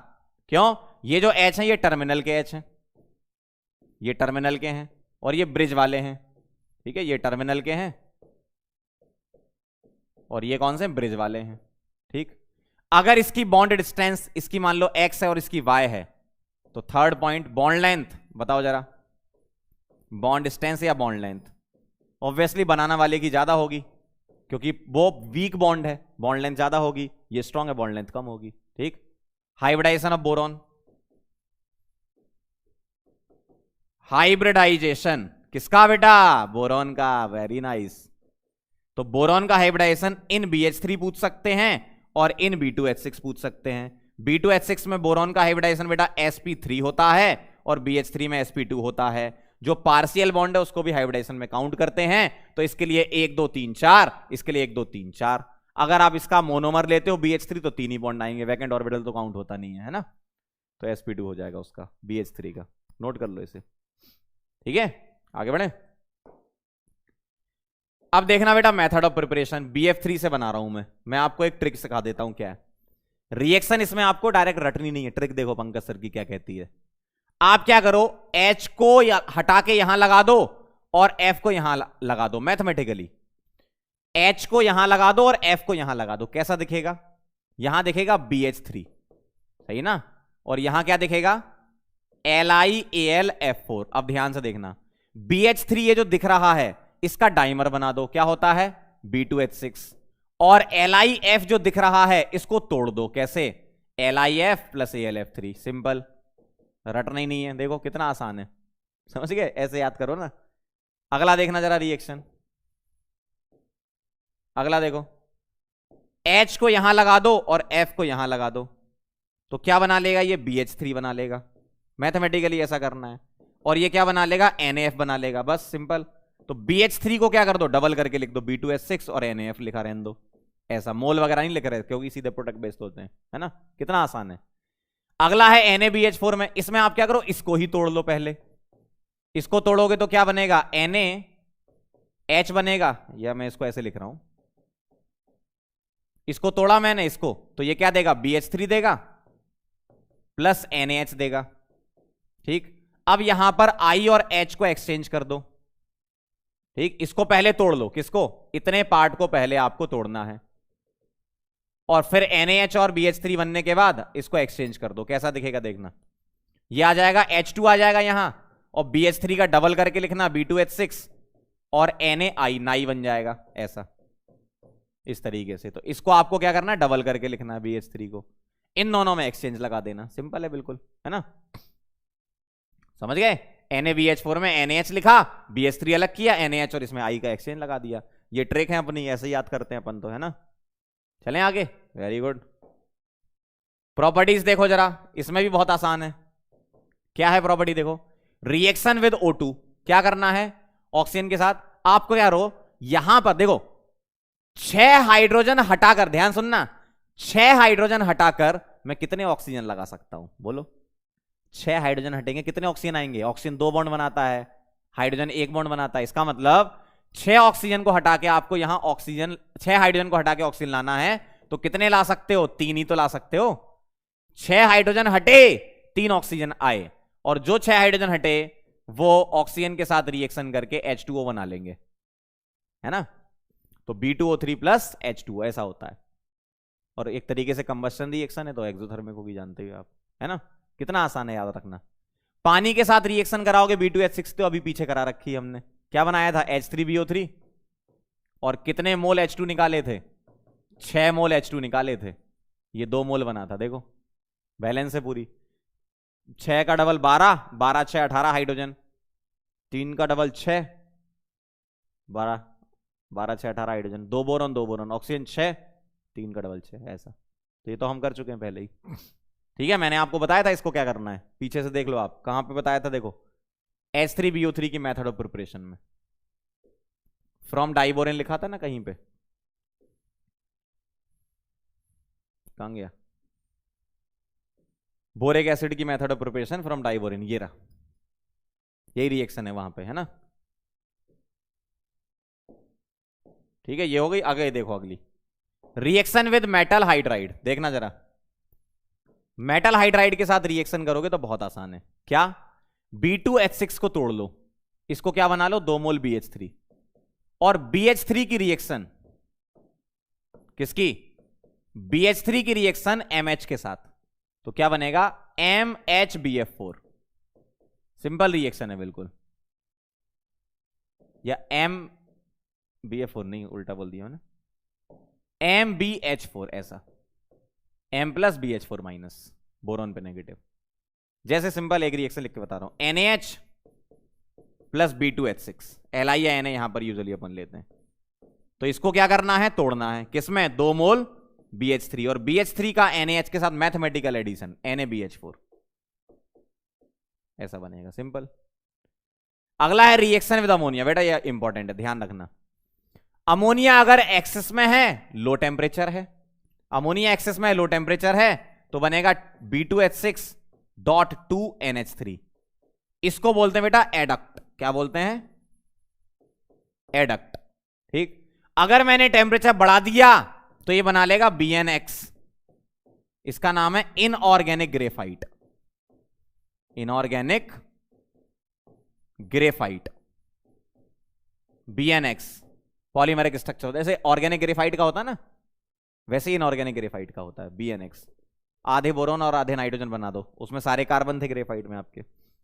अगर 1:2 मिक्सचर लेते हो B2H6 और अमोनिया का 450 केल्विन पर, तो ये बनाता B3N3H6, और इसका नाम है इनऑर्गेनिक बेंजीन, दिख रहा है ये inorganic, inorganic benzene. Inorganic benzene ज्यादा रिएक्टिव होती है ऑर्गेनिक बेंजीन से, क्यों, इसमें बॉन्ड पोलर होते हैं, ओवरऑल कंपाउंड तो नॉन पोलर होता है ये, लेकिन बॉन्ड इसमें पोलर होते हैं B और N के बीच का, ठीक है। स्ट्रक्चर बनाएंगे अभी अपन आगे, समझ गए। तो ये रिएक्शन इंपॉर्टेंट है, ध्यान रखना है इसको, ठीक। आगे बढ़े, चलो बेटा आगे बढ़ते हैं। Reaction with 1 degree and 2 degree amine, और 3 डिग्री और CO की अलग है, ध्यान से देखना। 1 डिग्री 2 डिग्री अमीन में क्या होता है, इसमें होता है बेटा unsymmetrical bond breaking, unsymmetrical bond breaking कैसे होती है, ध्यान से देखना। B2H6 की रिएक्शन अगर मैं 1 डिग्री अमीन से कराऊं या 2 डिग्री अमीन से, ठीक है, या अमोनिया से कराओ आप, अमोनिया 1 डिग्री 2 डिग्री का सेम कार्यक्रम होता है, ठीक है, अमोनिया 1 डिग्री 2 डिग्री का सेम कार्यक्रम होता है। तो 1 डिग्री 2 डिग्री या अमोनिया ले सकते हो। चलो मैं 1 डिग्री अमीन ले रहा हूं, है ना। इसकी जब रिएक्शन होती तो अनसिमेट्रिकल बॉन्ड ब्रेकिंग होती। कैसे? आपको B2H6 का स्ट्रक्चर तो पता ही होगा, इस तरीके से होता है।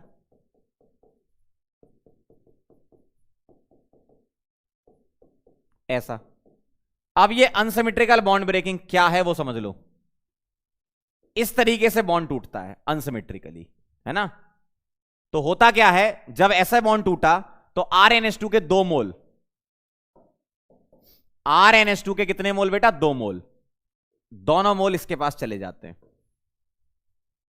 और BH4 नेगेटिव अलग हो जाता है। मतलब कैसा दिखेगा? BH2 RnH2 होल ट्वाइस, 2 बार यहां प्लस और साथ में क्या बनेगा? BH4 negative. इस तरीके से दिखेगा। सिमिलर कहानी अमोनिया के साथ और 2 डिग्री अमीन के साथ होगी, लेकिन 3 डिग्री अमीन के साथ अलग कहानी होती है। क्या होता है देखो, 3 डिग्री अमीन के साथ बेटा ऐसा होता है, B2H6 प्लस R3N। ये क्या बनाता है देखना, B2H6 कैसा दिखता है आपको? ऐसा समझ लो जरा बात को, है ना। B2H6 कैसा दिखता है? ऐसा, सही है। तो इसमें क्या होता है, बॉन्ड ब्रेकिंग ऐसी होती, सिमेट्रिकली। 2 यूनिट BH3 के अलग हो गई। मतलब यहां पर जो आपने 2 मोल लिए थे इसके, उसमें से 1 मोल यहां जाएगा और 1 मोल यहां जाएगा। तो कैसा दिखेगा? ये दिखेगा BH3 डॉट NR3, इस तरीके से, ठीक है। 2 टाइम्स यहां पर बाहर लगा दो, ऐसा दिखेगा। सिमिलर यही केस किसमें होता है? B2H6 प्लस 2 टाइम्स CO, तो इसमें ही बनता है 2 टाइम्स क्या? BH3 dot CO। कार्बन अपना लोन पेयर बोरोन को दे देता है, यहां नाइट्रोजन अपना लोन पेयर बोरोन को दे रहा है। अब ध्यान से सुनना, ऐसा क्या हो गया कि 1 डिग्री 2 डिग्री और अमोनिया में ये हो रहा है, मतलब अनसिमेट्रिकल बॉन्ड ब्रेकिंग, और यहां पर क्या हो रहा है? सिमेट्रिकल। इसको मैं थोड़ा नीचे कर लेता हूं ताकि लिख दूं ऊपर। यहां पर क्या हो रहा है? Symmetrical bond breaking, symmetrical bond cleavage या बॉन्ड ब्रेकिंग। बेटा यहां क्या होता है, 3 डिग्री अमीन में स्टेरिक हिंड्रेंस होती है ज्यादा, तो ये अलग अलग बोरॉन पर अटैक करता है। यहां क्या है, स्टेरिक हिंड्रेंस कम होती कंपेरिजन टू 3 डिग्री, तो ये यहां पर अटैक करके एक बार ये तोड़ देगा, एक बार ये तोड़ देगा। जबकि यहां पर जब ये इस पर अटैक करेगा, तो मान लो ये नीचे से टूटा, तो इस पर अटैक करने के बाद ये ऊपर से तोड़ देना, ठीक है। तो ये बॉन्ड ब्रेकिंग ऐसे हो रही है, इसमें बॉन्ड ब्रेकिंग ऐसी हो रही है, ठीक है। ऐसा होता है, स्टेरिक हिंड्रेंस फैक्टर की वजह से ऐसा होता है। क्लियर? चलें आगे। तो ध्यान रखना कहां पर अनसिमेट्रिकल करानी है, कहां पर सिमेट्रिकल करानी है। क्लियर? चलो भाई, some important points of boron family लिख लेते हैं, फटाफट से खत्म कर देते हैं। चलो, स्ट्रक्चर ऑफ H2B4O7 टेट्राबोरिक एसिड। क्या करोगे? 4 बोरॉन बनाओ, 1 2 3 4। हर एक बोरॉन के बीच में O लगा दो, BOB BOB BOB, ठीक। 2 H हैं, 2 OH बना दो, एक यहां लगा दो, एक यहां लगा दो। कितने ऑक्सीजन हो गए? 1 2 3 4 5 6 7। मतलब इन 2 बोरॉन के बीच में ऑक्सीजन लगा दो, ऐसा, ठीक है। बहुत सिंपल। अब इसमें आपसे कुछ भी पूछ लें, लोन पेयर पूछ लें, सिग्मा बॉन्ड पूछ लें, कुछ भी पूछ लें, आप बता सकते हो, ठीक है। स्ट्रक्चर ऑफ Al2Cl6, ये मैंने बताया था, 3 सेंटर्ड 4 इलेक्ट्रॉन बॉन्ड्स। याद करो, साइड एटम जब आपका क्लोरीन होगा तो 3C4E बन जाएगा। कैसे? AlCl Cl Cl, ठीक है। AlCl Cl और Cl, इसके पास लोन पेयर है, इसके पास लोन पेयर है। ये अपना लोन पेयर इसको और ये अपना लोन पेयर इसको दे देगा। 3C4E बॉन्ड बनते हैं इसमें, 2 ये, है ना। समझ गए? चलें आगे। वेरी गुड, नोट कर लो। स्ट्रक्चर ऑफ इनऑर्गेनिक बेंजीन देखो जरा, लिखा है आपके सामने।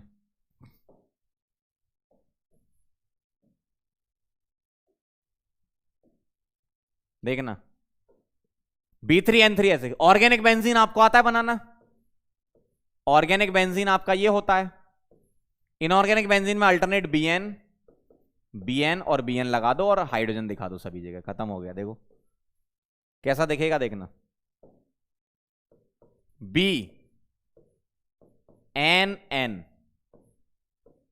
BB N, ऐसा। अल्टरनेट डबल लगा दो, ऐसा, double single double single double, सभी जगह H दे दो, H H H H H और H, ऐसा।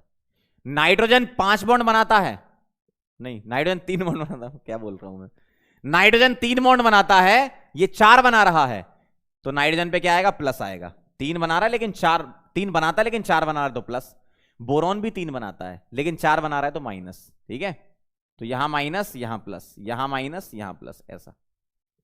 देखो alternate plus minus plus minus plus minus, ठीक है। कई बुक्स में इसको ऐसे भी लिखते हैं, नाइट्रोजन अपना लोन पेयर इसको कोऑर्डिनेट कर रहा है, बिल्कुल कर सकते हो। कोऑर्डिनेट को कोवेलेंट में रिप्लेस करोगे तो प्लस माइनस दिखाना पड़ेगा, ठीक है। अब इससे रिलेटेड क्वेश्चन में क्या लिख सकते हैं, मैं यहां पे पॉइंट बना के लिख देता हूं। पहला, inorganic benzene, inorganic benzene is more reactive, more reactive, more reactive than organic benzene, क्योंकि ऑर्गेनिक बेंजीन में मॉलिक्यूल तो नॉन पोलर होता है। अच्छा देखो, मॉलिक्यूल दोनों जगह नॉन पोलर हैं, इसके भी वेक्टर कट जाएंगे भाई। Bn का जो पोलर बॉन्ड दिख रहा है, इधर बनाओगे इसका इधर, इसका इधर, तो वेक्टर कट जाएंगे, ठीक है। आप रिजल्टेंट निकाल के देख लेना। तो यहां बॉन्ड क्या होते हैं, पोलर। पोलर बॉन्ड की वजह से रिएक्टिविटी बढ़ रही है। वहां क्या था, बॉन्ड भी नॉन पोलर और कंपाउंड भी नॉन पोलर। यहां क्या है, polar bond with non polar compound, ऐसा लिख देते हैं, non polar compound with polar bond, ठीक है। Non polar compound with polar bond, non polar compound with polar bond, ठीक है। और इनका हाइब्रिडाइजेशन अगर आपसे पूछ ले, क्या बताओगे, 3 सिग्मा sp2, और इसका भी हाइब्रिडाइजेशन sp2, ऐसा, इस तरीके से, ठीक है। अगला reaction of ammonia with BF3, बहुत आसान है, केमिकल बॉन्डिंग में बताया था मैंने क्वेश्चन। BF3 में बेटा क्या होता है, इसको मैं ऐसे लिख रहा हूं, ठीक है। इसमें क्या होता है, वैकेंट ऑर्बिटल। और NH3 में क्या होता है, लोन पेयर,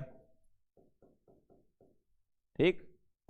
तो ये क्या करता है, अपना लोन पेयर इसको दे देता है, तो रिएक्शन के दौरान ये बनता है BF3, कोऑर्डिनेट को कोवेलेंट से रिप्लेस कर दिया, NH3 यहां प्लस यहां माइनस।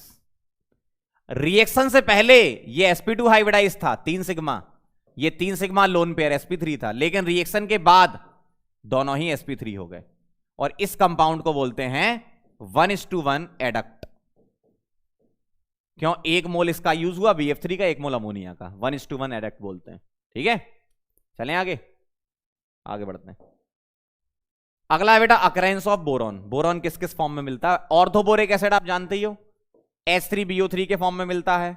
कर्नाइट होता है Na2B4O7 dot 4 H2O, jewellers borax से एक कम, और बोरेक्स आप जानते ही हो Na2B4O7 सुहागा, ठीक है, डॉट 10 H2O। बोरेक्स का नाम सुहागा भी होता है, इसको टिंकल भी बोलते हैं, टिंकल और सुहागा, ठीक है। सोने पे सुहागा मतलब सोने पे बोरेक्स, आज के बाद क्या बोलोगे घर पे, सोने पे बोरेक्स, ठीक है। चलो भाई, अकरेंस ऑफ एल्यूमिनियम, बॉक्साइड के फॉर्म में एग्जिस्ट करता है। बॉक्साइड क्या होता है आपका, Al2O3 डॉट 2H2O, ऐसा लिखते हैं अपन, ठीक। क्रायोलाइट क्या होता है, Na3AlF6। ये कुछ नेम वाले क्वेश्चन भी हो सकते हैं, ठीक है, ये आपको याद रखने पड़ेंगे। और आपको ये पता है अबंडेंस के बारे में कैसे याद करा जाता है, OCl, OCl, aluminium is the 3rd most abundant element, है ना, OCl। ये क्या लिखा मैंने, अबंडेंस इन नेचर, मतलब परसेंटेज अकरेंस। अबंडेंस का मतलब क्या होता है, परसेंटेज अकरेंस। ऑक्सीजन का सबसे ज्यादा, फिर सिलिकॉन, फिर aluminium, 3rd most abundant element है, ठीक है। आगे बढ़े, hydrolysis of BCl3 and AlCl3, ध्यान से देखना। BCl3 का हाइड्रोलिसिस आपने कर रखा है पीछे, कैसे, इस तरीके से आप लिखो, और HOH ऐसे लिख लो, HOH ऐसे लिख लो, और HOH ऐसे लिख लो, ठीक है। अब यहां से आप क्या करो बेटा, HCl निकाल दो, देखो HCl, HCl और HCl ऐसे निकाल दो, क्या बनेगा? H3BO3 बनेगा। ठीक है, क्या बनेगा? H3BO3। ठीक है, प्लस HCl तो बनेगा ही। अब ये जो H3BO3 है ये पानी के साथ रिएक्शन करके बना लेता है BOH4 नेगेटिव। ऐसा अगर आपसे इसमें हाइब्रिडाइजेशन पूछे 4 सिग्मा बनेंगे sp3, और H3BO3 में बोरॉन का पूछे तो sp2। ठीक है, 3 सिग्मा बनेंगे इसमें। AlCl3 वाटर के साथ रिएक्शन करके पता क्या करता है? कोऑर्डिनेशन नंबर 6 का एक कंपाउंड बना लेता है। ऐसा क्यों? एल्यूमिनियम अपना ऑक्टेट एक्सपांड कर सकता है ना, क्यों? वैकेंडी है। कहां से कहां वैकेंडी होते हैं? एटॉमिक नंबर 13 से 17 और उसके नीचे वाले सबके पास वैकेंडी होते हैं। ठीक है, तो ये कोऑर्डिनेशन नंबर 6 का बना लेता है। यहां कोऑर्डिनेशन नंबर क्या है इसकी? एल्यूमिनियम की कोऑर्डिनेशन नंबर 6 और ऑक्सीडेशन नंबर +3 आएगी। ठीक है, समझ गए बात को? चलो बेटा नोट कर लो, चलें आगे। एसिडिक स्ट्रेंथ ऑफ BX3, ध्यान से देखना। BX3 क्या है आपके पास? BF3, BCl3 ये मैंने आपको बैक बॉन्डिंग में बता रखा है, BBr3 और BI3। एसिडिक स्ट्रेंथ का ऑर्डर क्या होता है? ऐसा। कौन सी एसिडिक स्ट्रेंथ बात कर रहे हैं हम? Lewis acidic strength, Lewis acidic strength. अब बेटा लुईस एसिडिक स्ट्रेंथ क्या चीज होती है? लुईस एसिडिक स्ट्रेंथ का मतलब है बोरॉन के पास सभी जगह वैकेंट ऑर्बिटल है, बोरॉन के पास सभी जगह वैकेंट ऑर्बिटल है। कोई लुईस बेस इसके पास आएगा और लोन पेयर देगा। किसमें आसानी से एक्सेप्शन मतलब एक्सेप्टर आसानी से कौन होगा, है ना? एक्सेप्टर कौन होगा वो डिपेंड करता है बैक बॉन्डिंग की स्ट्रेंथ पे। यहां बोरॉन सेकंड पीरियड में है, फ्लोरीन का लोन पेयर 2p है। यहां बोरॉन 2p, क्लोरीन 3p। ठीक है, बोरॉन 2p, ये 4p इसका लोन पेयर, ये 2p और ये 5p। बॉन्डिंग किसमें अच्छी होगी? कंपेरेबल साइज के ऑर्बिटल अच्छी बॉन्डिंग करते हैं, तो बॉन्डिंग इनकी अच्छी होगी। अगर इनकी बॉन्डिंग अच्छी है तो बोरॉन को जब कोई लोन पेयर देने आएगा तो बोरॉन बोलेगा मेरी फ्लोरीन से अच्छी बॉन्डिंग चल रही है, रहने दो, मुझे नहीं चाहिए। ठीक है, जबकि बोरॉन आयोडीन में तो लड़ाई है भयंकर। कोई बाहर से भड़का देगा, लोन पेयर दे देगा बोरॉन को, कहेगा आयोडीन भाग लो यहां से, हमको तो लोन पेयर मिल रहा है, क्यों? तुमसे तो हमारी बॉन्डिंग अच्छी नहीं है। तो ये वाला बोरॉन, इधर वाला बोरॉन BI3 वाला बोरॉन एक्सेप्ट कर लेगा, लोन पेयर ले लेगा, इसलिए एसिडिक स्ट्रेंथ बढ़ जाती है। ठीक है, एक पॉइंट और है इसमें, अगर इसमें बॉन्ड एंगल पूछ लें, क्या पूछ लें? बॉन्ड एंगल पूछ लें, तो बॉन्ड एंगल में कोई चेंज नहीं आता बैक बॉन्डिंग से, है ना? सबका बॉन्ड एंगल सेम होता है। BCl3 सबका 120 होता है ना। परफेक्ट ज्योमेट्री में बॉन्ड एंगल वेरी नहीं करता, साइड एटम पर डिपेंड नहीं करता, है ना? परफेक्ट ज्योमेट्री मतलब ट्राइगोनल प्लेनर है बिना लोन पेयर का। ठीक है, बिना लोन पेयर का मतलब बोरॉन पे लोन पेयर नहीं है। तो बॉन्ड एंगल कितना है इसका? 120 सभी का। ठीक है, sp2 हाइब्रिडाइजेशन है सभी का। ठीक है, और sp2 हाइब्रिडाइजेशन में परफेक्ट ज्योमेट्री है तो बॉन्ड एंगल फिक्स रहता है, sp3 में चेंज होता है, ध्यान रखना। ठीक है, आगे बढ़े। सम इंपॉर्टेंट क्वेश्चन, कुछ एनसीईआरटी बेस्ड क्वेश्चन होते, हो सकता है कि रीजनिंग वाले बना के क्वेश्चन पूछ ले, 4 ऑप्शन बना के पूछा जा सकता है। Boron is unable to form BF6 negative. OMG, boron 6 bond कैसे पॉसिबल है? बोरॉन तो सेकंड पीरियड में, उसके पास तो वैकेंडी होगा ही नहीं। तो मैं ऐसे लिख रहा हूं कि ड्यू टू, रीजन लिख रहा हूं, due to unavailability, availability of vacant d orbitals, vacant d orbitals, vacant d orbitals नहीं मिल रहे हैं इसको, है ना?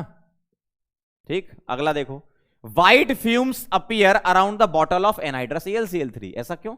AlCl3 मॉइस्चर के साथ रिएक्शन करके HCl निकाल देता है बेटा। मॉइस्चर के साथ रिएक्शन करके क्या बनाने लगता है? HCl, और HCl के व्हाइट फ्यूम्स होते हैं। ठीक है, ये कुछ रीजनिंग बेस्ड क्वेश्चन होते हैं इनऑर्गेनिक में, ऐसे भी होते हैं। ठीक है, तो ये आपको डिस्कस करना चाहिए। चलें आगे। E0 Al +3 से Al, इसको क्या बोलते हैं? Reduction potential. क्यों? +3 से कहां जा रहे हो? 0 पे। यहां +3 से कहां जा रहे हो? 0 पे। ठीक है, तो ये रिडक्शन पोटेंशियल है।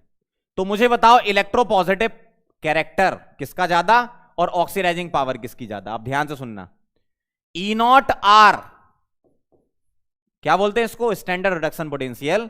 अगर ये कम होगा, E0 R अगर कम होगा, मतलब साइन को लेते हुए E0 R अगर कम होगा तो इलेक्ट्रोपॉजिटिव कैरेक्टर, इलेक्ट्रोपॉजिटिव कैरेक्टर ज्यादा होगा। तो किसका ई नॉट आर कम है, इसका या इसका? इसका कम है, साइन के साथ लेना है। तो एल्यूमिनियम का इलेक्ट्रोपॉजिटिव कैरेक्टर ज्यादा होगा किससे? थैलियम से। ये पहले वाले का आंसर आ गया, ए वाले का। बी ऑप्शन का आंसर देखो। ऑक्सीडाइजिंग पावर किसकी ज्यादा? तो मुझे एक बात बताओ, टॉप टू बॉटम जब आप आते हो किसमें? इलेक्ट्रोकेमिकल सीरीज में। अगर मैं ऊपर नेगेटिव रखूं, सबसे नेगेटिव लिथियम, और नीचे फ्लोरीन रखूं, तो टॉप टू बॉटम जब आप इलेक्ट्रोकेमिकल सीरीज में आते हो तो ऑक्सीडाइजिंग पावर बढ़ती है, ठीक है। और ऐसा बोलो आप, ई नॉट आर अगर ज्यादा, ई नॉट आर अगर ज्यादा तो ऑक्सीडाइजिंग पावर ज्यादा। तो ई नॉट आर किसका ज्यादा है? इधर का ज्यादा है। देखो ये माइनस में प्लस में, तो ई नॉट आर इसका ज्यादा है तो इसकी ऑक्सीडाइजिंग पावर ज्यादा होगी। तो क्या है? थैलियम 3+ की ज्यादा होगी ऑक्सीडाइजिंग पावर किससे? एल्यूमिनियम 3+ से। या इनर्ट पेयर इफेक्ट के अकॉर्डिंग सोच लो, वो भी सोच सकते हो कि +3 से नीचे आना चाहेगा। खैर यहां पे तो उन्होंने +1 नहीं दे रखा, तो आप उतना नहीं लगा सकते दिमाग। ई नॉट आर से आंसर करना पड़ेगा आपको। क्या? ई नॉट आर जिसका ज्यादा उसकी ऑक्सीडाइजिंग पावर ज्यादा, ठीक है, ऐसा होता है। चलें, वैसे आपको ये इलेक्ट्रोकेमिस्ट्री में पता ही है, इलेक्ट्रोकेमिकल सीरीज के अकॉर्डिंग आप आंसर कर सकते हो। ठीक, आगे बढ़ रहा हूं। YH3BO3 is weak acid. इसके लिए आपको इक्वेशन एक्सप्लेन करनी पड़ेगी, जो मैं पहले कर चुका हूं। क्या? H3BO3 वीक एसिड क्यों है? H3BO3 वीक एसिड इस रिएक्शन की वजह से है। It does not produce H+, ऐसा बोलना पड़ेगा आपको, या it is non protic acid, ऐसा लिख दो तो ज्यादा बेटर है। 3 नहीं 4 आएंगे यहां, ऐसा दिखेगा, ठीक है। तो आप इसका रीजन लिख सकते हो, it is non protic acid due to this reaction, ठीक है, दिख ही रहा है आपको। अगला सवाल, compare bond length, BF bond length बतानी है। देखो अगर मैं BF3 की बात करूं तो क्या है? ये ट्राइगोनल प्लेनर है। और BF4 नेगेटिव की बात करूं तो ये टेट्राहीड्रल है। बोरॉन पे नेगेटिव आएगा लेकिन लोन पेयर नहीं होता है ना, 4 बॉन्ड बना रहा है तो नेगेटिव लगा सकते हो, ऐसा ध्यान से देखना। यहां फ्लोरीन के पास क्या है बेटा? Lone pair. यहां फ्लोरीन के पास लोन पेयर है और इसके पास वैकेंट ऑर्बिटल है, तो ये अपना लोन पेयर इसको दे देगा। तो यहां partial double bond character develop होगा, तो यहां पर बॉन्ड स्ट्रेंथ बढ़ जाएगी, बॉन्ड लेंथ कम हो जाएगी, ठीक है। जबकि यहां पर इसके पास तो लोन पेयर है, इधर वैकेंट ऑर्बिटल नहीं है, इसका मतलब यहां बैक बॉन्डिंग नहीं होगी। तो यहां क्या होगी? BB। इसकी BB है, इसकी BB नहीं है, नो BB। तो यहां BB नहीं, यहां BB है। BB होने से क्या होगा? बॉन्ड स्ट्रेंथ बढ़ेगी, तो बॉन्ड लेंथ क्या हो जाएगी? कम। तो क्या बोलोगे? बॉन्ड लेंथ किस में कम है? BF3 में बॉन्ड लेंथ कम होगी। क्यों? बॉन्ड स्ट्रेंथ बढ़ जाएगी। बॉन्ड लेंथ BF किस में ज्यादा होगी? BF4 नेगेटिव में, क्योंकि BB नहीं है, परफेक्ट सिंगल बॉन्ड बोलोगे, जबकि यहां पार्शियल डबल आएगा, ठीक है। बॉन्ड स्ट्रेंथ बढ़ती है, बॉन्ड लेंथ कम हो जाएगी, ठीक। आगे बढ़े। अगला सवाल, BCl3 is non polar why. Simple सा स्ट्रक्चर देखो, due to trigonal planar structure. Trigonal planar structure से क्या होता है? मेन रीजन क्या लिखोगे नॉन पोलर का? डायपोल मोमेंट म्यू रिजल्टेंट क्या होता है? 0। किस वजह से? ट्राइगोनल प्लेनर होने की वजह से। देखो BCl Cl Cl, अगर तुम इसका एरो बनाओगे डायपोल मोमेंट का, लो इलेक्ट्रोनेगेटिव से हाई इलेक्ट्रोनेगेटिव की तरफ, ऐसा, और 120 एंगल पर 3 वेक्टर आ रहे हैं, 0 होता है म्यू रिजल्टेंट, ठीक है। कंपेयर स्टेबिलिटी बहुत आसान है। बोरॉन +3 में है, थैलियम यहां +3 में है, ऊपर +3 स्टेबल होता है, नीचे +1 स्टेबल होता है। अगला, AlF3 HF के साथ रिएक्शन नहीं देता, ये देता है। क्यों? क्योंकि ये क्या है? आयनिक है, आयनिक है ना, ये Na+F-। ये HF क्या है? कोवेलेंट है, तो आयनिक वाले आसानी से रिएक्शन दे देंगे। क्यों? NaAlF4 बना लेंगे, और जो BF3 के साथ रिएक्शन करके वापस AlF3 बना सकते हैं ना। तो रीजन क्या बोलोगे? Due to ionic nature of NaF, है ना। चलें आगे। Identify acidic, basic and amphoteric oxide. बहुत आसान। बोरॉन एसिडिक होता है, एल्यूमिनियम गैलियम के एम्फोटेरिक होते हैं, और इंडियम थैलियम के बेसिक होते हैं, मैं बता चुका हूं। एल्यूमिनियम का क्या है? एम्फोटेरिक, AM लिख रहा हूं। बोरॉन का क्या है? एसिडिक, AC लिख रहा हूं। गैलियम का क्या है? एम्फोटेरिक, AM लिख रहा हूं। थैलियम का क्या? बेसिक, BA लिख रहा हूं। और ये क्या? बेसिक, ठीक है। अब इसको कंप्लीट कर लेते हैं। बेसिक बेसिक, एम्फोटेरिक, एसिडिक और एम्फोटेरिक, ऐसा होता है। ठीक है। Aqua solution of borax is alkaline, why, ये मैं पढ़ा चुका हूं आपको। क्या? Na2B4O7 को जब पानी में डालते हैं तो क्या देता है? ये NaOH देता है प्लस H3BO3 देता है। और NaOH जो होता है इसकी वजह से ये क्या होता है? Strong base. ये क्या है? स्ट्रॉन्ग बेस होता है ये, जिस वजह से क्या होती है? pH ग्रेटर देन 7 होती है ना। और ये सॉल्ट क्या? वीक एसिड स्ट्रॉन्ग बेस का है, ये भी आपकी pH ग्रेटर देन 7 देता है। लास्ट क्वेश्चन देखो जरा, आसान है बिल्कुल। X एक मेटल है, ध्यान से देखना, X एक मेटल है, NaOH के साथ A बना रहा है जो हीटिंग पर B दे रहा है, और A एक्सेस NaOH में सॉल्युबल कॉम्प्लेक्स है। कौन बनाता है? एल्यूमिनियम का बनाता है ना। तो ये मेटल एल्यूमिनियम है, NaOH के साथ रिएक्शन करके देगा AlOH होल थ्राइस, ठीक है, जो कि हीटिंग पर क्या दे देगा आपको? Al2O3, ठीक। और NaOH में ये डिसॉल्व हो जाता है, क्या बना लेता है? NaAlOH4 ऐसा बना लेता है, ठीक। अब होता क्या है? AlOH होल थ्राइस, कई बार पीछे मैंने नहीं लिखा शायद, है ना, कई बुक में नहीं लिखते हैं। AlOH होल थ्राइस की जगह NaAlO2 भी लिख देते हैं, मतलब इसके बाद NaAlO2 ही बनेगा और फिर एक्सेस NaOH के साथ वो सॉल्युबल हो जाएगा। अच्छा, इसकी रिएक्शन डाइल्यूट HCl से तो AlCl3 बना देगा ये। क्यों? डाइल्यूट HCl में क्या करोगे? OH हटा के Cl लगा दोगे, ठीक है, ऐसा। और हीटिंग में क्या करोगे? पानी निकाल दोगे, ऑक्साइड बना दोगे, ऐसा। NaOH के साथ इसका सिंपल एडिशन करा दो, NaLOH4 ऐसा बन जाएगा सॉल्युबल कॉम्प्लेक्स, ठीक। तो मैंने पीछे एल्यूमिनियम की रिएक्शन NaOH के साथ लिखी थी। अगर एक्वस NaOH है तो NaAlO2 सोडियम मेटा एल्यूमिनेट बनाया था अपन ने। देखो मैं आपको याद दिलाता हूं, AlOH होल थ्राइस भी लिख सकते हो और NaAlO2 भी लिख सकते हो। अब यहां इन रिएक्शन से समझ में आ रहा है, इन वाली रिएक्शन से, कि ये यहां पर हाइड्रोक्साइड होना चाहिए। कहां गया एल्यूमिनियम वाला? मैंने बताया था ना एल्यूमिनियम, हाँ, प्रॉपर्टीज में लिखा होगा अपन ने।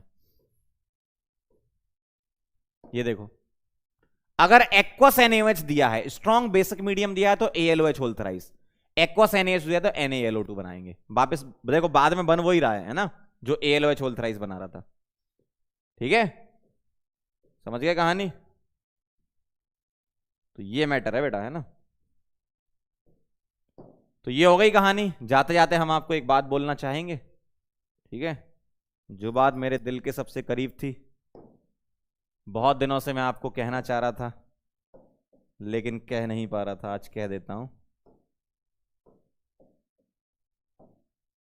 सभी लोगों को बहुत बड़ा वाला थैंक यू सो मच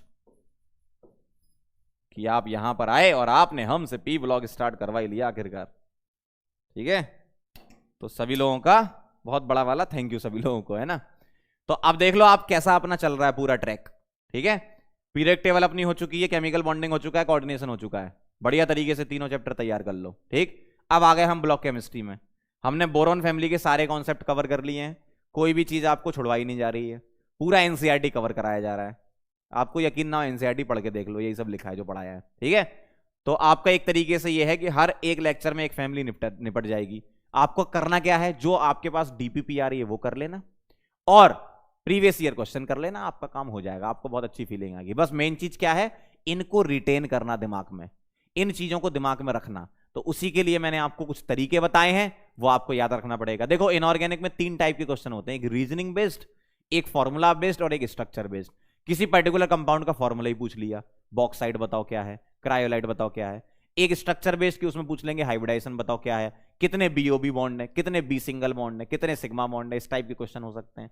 और एक मैंने आपको बताया कि जैसे पीरियड टेबल वाली एक वो हो गई, ट्रेंड वाइज वो क्वेश्चन होते हैं, ठीक है, ट्रेंड वाइज वो वाले हो गए।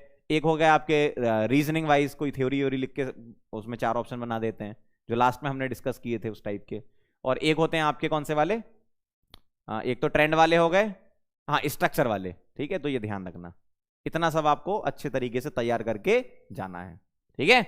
चलो मिलते हैं फिर अपन नेक्स्ट लेक्चर में, तब तक के लिए ओके बाय।